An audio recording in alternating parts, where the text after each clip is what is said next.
Happy Hills।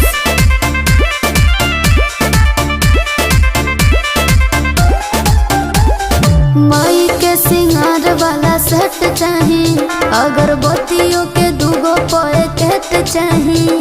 एक गुलाब वाला और एक जैस्मिन वाला, एक को मैं सुबह जलाऊंगी और एक को शाम जलाऊंगी, ठीक है। माई के सिंगार वाला सेट चाहिए, अगरबत्तियों के दूगो पैकेट चाहिए। ये लीजिए 10 रुपए और बाकी खाते में लिख दीजिए। अरे मैडम, तू जितना सामान कहबू हम उतना सामान देब, ओकरा खातिर हम भागल ना हई। लेकिन जदि उधारी के बात कैलू तब बुझ लिह हम संतोष पागल नहीं। देत बारू हतनिया मांग तारू हतना, हतने पैसा में सामान ले बुकातना, हतने पैसा में सामान ले बुकातना। तू जानत हुआ कि हम ग्रेड ए पढ़ नहीं।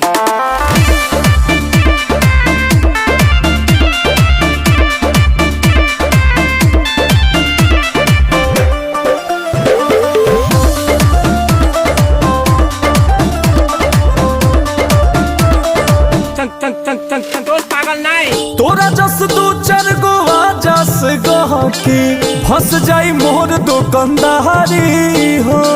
नगद लगा के चढ़बो पर शादी, खुश हो जाई है महतारी हो। के मनवा को सेट होता हो, आरतीला लेट होता हो। जल्दी जल्दी सामान झोरा में डालो। अरे मैडम, तू झोरा में डलवाव चाहे बोरा में डलवाव, ओकरा खातिर हम भागल ना हई। लेकिन जदि उधारी सुधारी के बात कैलू तो बुझ लिह हम संतोष पागल नहीं। देत बारू हतनिया मांग तारू हतना, हतने पैसा में सामान ले बुकातना, हतने पैसा में सामान ले बुकातना।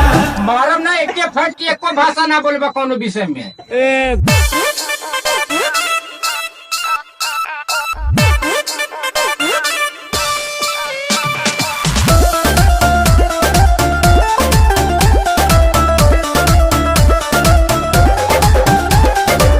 पूजा पाठ खाती हटत नइखी, खड़बन साथे जमाना के। अंकुश के ऊपर से बाटे दबाव कम पर माइज ना होई आठवाना के। मारम ना एक फट में लगवा लो।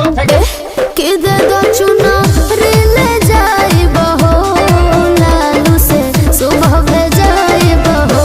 अरे ले लीजिएगा अपना पैसा, भेजवा दूंगी। अरे मैडम, तू चुनरी ओढ़ के सुनरी बन मुनरी बन, ओकरा खातिर हम भागल ना हई। लेकिन हमरा अभी पैसा ना मिलल तो बुझ लिह हम संतोष पागल नहीं। देत बारू हतनिया मांग तारू हतना, हतने पैसा में सामान ले बुकातना, हतने पैसा में सामान ले बुकातना। तू जानत हुआ कि हम ग्रेड ए पढ़ नहीं। पोल नियर खड़ा हो जेबे।